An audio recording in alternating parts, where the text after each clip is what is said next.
Excuse me, are you new to this house? Yes, this house my dad. Whoa, are you okay? Yeah, thanks for the help.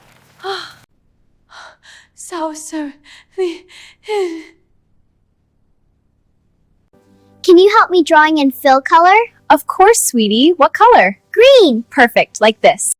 Black single dad watched his neighbor wash a Ferrari in a kiddie pool.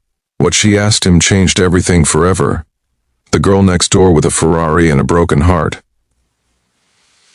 Marcus Webb had learned two things in the past 3 years: how to braid a 7-year-old girl's hair without crying, and how to pretend he was fine. He wasn't fine, but he was functional, and in his world, functional was enough. It was a Tuesday morning in late June when he first really noticed her. He'd been standing at the edge of his garage, coffee mug in hand, watching his daughter Zoe chase a butterfly across the front lawn. The neighborhood was quiet, that peaceful, suburban quiet that felt almost fake, like a movie set. Birds, sprinklers, the distant hum of a lawnmower 2 streets over. Then came the noise, a roaring engine, low, aggressive, built for speed. Marcus turned just in time to see a red Ferrari 488 roll into the driveway next door, the house that had been empty for 2 months since old Mr. Peterson moved to Phoenix. He watched with mild curiosity as the garage door lifted and the car disappeared inside. He went back to his coffee. He forgot about it entirely, until Wednesday morning. He heard splashing. Marcus stepped out onto his porch and nearly choked on his coffee. There she was, his new neighbor, standing inside a bright blue inflatable kiddie pool in her driveway, wearing a yellow crop top and black leggings, holding a garden hose with both hands, spraying down that same Ferrari with the kind of focused intensity usually reserved for emergency situations. Water was going everywhere. The kiddie pool kept her feet dry from the soapy runoff collecting on the driveway. It was creative, oddly practical, completely ridiculous. She was blonde, mid-20s, and she was furiously washing that car like it had personally wronged her.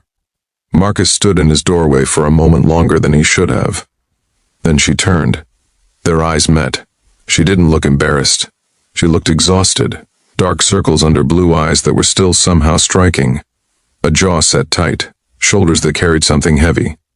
"Morning," she called out, her voice flat. "Morning," Marcus replied. He gestured vaguely at the kiddie pool. "A system. It works," she said simply, and went back to spraying. He went inside and told himself that was that. Her name, he learned from the neighborhood app, was Claire Donovan. She'd moved from Chicago, alone. No mention of a husband, a partner, a family. Just Claire Donovan, 27, occupying a 4-bedroom house next to Marcus Webb, 34, widower, father of 1. He didn't ask questions. He understood needing space. But Zoe, being 7 and entirely without a social filter, had no such reservations. "Dad," she announced one evening at dinner. "The lady next door cried today." Marcus set down his fork. "What?" "I was drawing on the porch and I heard her. Through the fence. She was crying but trying to be quiet." Zoe considered this with the gravity only children can bring to adult pain. "Like how you cry in the shower sometimes." Marcus cleared his throat. "Dad, I'm 7, not blind."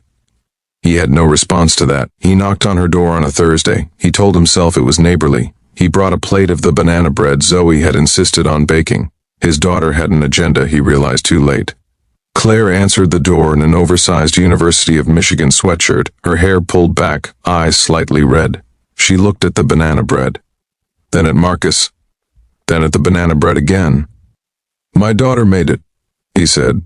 "She wanted to welcome you to the neighborhood," her words. Something shifted in Claire's expression, not a smile, not yet, but the wall came down half an inch.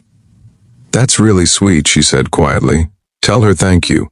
She started to close the door. "Hey," Marcus said, not entirely sure why. "You okay?" She froze. And for a second, just 1 second, the careful, composed mask she wore cracked completely. Her chin trembled. Her eyes filled. She blinked it back so fast he almost missed it. "Fine," she said. "I'm fine, thank you for the bread." The door closed.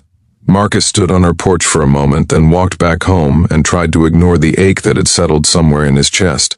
It was Zoe who broke the ice the way children always do, with zero strategy and perfect instinct. Saturday afternoon, she wandered to the fence between their yards and called out, "Miss Claire, do you want to color with me?" Marcus, who had been gardening nearby, held his breath. A long pause from the other side of the fence. Then, "What are you coloring?" "Horses, I have the good markers." Another pause. Then the fence gate opened. Claire Donovan sat cross-legged on Marcus's back porch for 2 hours, coloring horses with a 7-year-old, and said almost nothing. But she stayed, and when she left, she looked fractionally lighter than when she'd arrived. Zoe watched her go and then looked at her father with the quiet smugness of someone who had just solved a complex problem. She needed a friend, Zoe said simply, and went back inside. Marcus stared at the fence for a long time.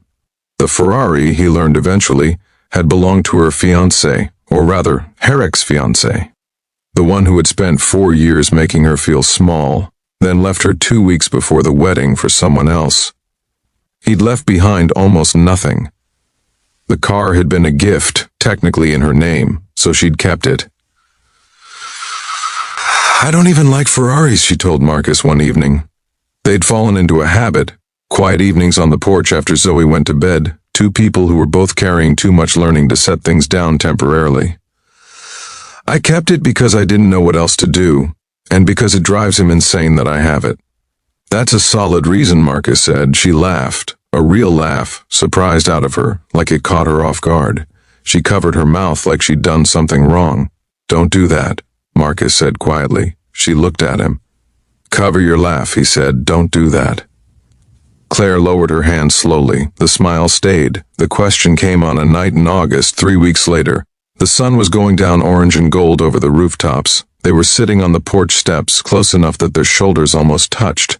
Zoe was inside watching a movie. The neighborhood was doing its quiet thing again. Claire had been subdued all evening. He noticed everything about her now. He'd stopped pretending otherwise, but he hadn't pushed. He'd learned she needed room to arrive at things on her own. Then she turned to him, and the look on her face stopped his heart. "Am I still pretty?" she asked, not vain, not fishing. The question came out raw and small and completely unguarded, like she'd been holding it for months and just couldn't anymore. Marcus looked at her. He thought about the right answer, the careful answer. The answer that kept things simple and uncomplicated and safe. Then he threw it away. "Claire," he said, "I notice you every single time you walk out your front door. I noticed you standing in a kiddie pool spraying a Ferrari at 7 in the morning, and I thought you were the most interesting person I'd ever seen." He paused. "You don't need me to tell you that you're pretty, but yeah, you are. You're also funny and sharp and kind, and whatever that man told you to make you ask that question, he was wrong." She didn't cry. She'd expected to. Instead, she just looked at him for a long, steady moment, like she was memorizing something. "Your wife was lucky," she said softly. The words hit him differently than they usually did, not with grief, with something warmer. "I was the lucky one," he said. They sat in silence for a while after that, the good kind, the kind that doesn't need to be filled. It didn't happen all at once. There was no dramatic moment, no rain-soaked declaration. There was just Tuesday morning coffee that became a standing thing. Zoe's weekend coloring sessions that now included French toast. Claire learning Marcus took his coffee black. Marcus learning Claire was terrified of moths, but completely unbothered by spiders. Small things, real things. One afternoon, Claire was helping Zoe with a school project when Marcus came home early from work and stood in the doorway of his own kitchen, watching the two of them bent over a poster board, laughing at something he'd missed. And he felt, for the first time in 3 years, like his house was full again. Not in a way that replaced anything, in a way that added to it. 2 months later, on a cool October evening, Zoe looked up from her dinner and announced, "Dad, I think Miss Claire should stay forever." Marcus nearly knocked over his water glass. Claire, who had been invited to dinner approximately every other night for 6 weeks, turned a remarkable shade of pink. "Zoe," Marcus started. "I'm just saying," Zoe said, very reasonably, helping herself to more mashed potatoes. "She's already here all the time. It would save gas." The adults looked at each other, and this time, neither of them covered their smiles. Sometimes healing doesn't announce itself. It shows up in a kiddie pool in a driveway, holding a garden hose, wearing yesterday's exhaustion like armor. And it just needs one person to say, I see you. You're still here. You're still worth seeing. That's how it started for Marcus and Claire. With banana bread and a really impractical car wash. The end.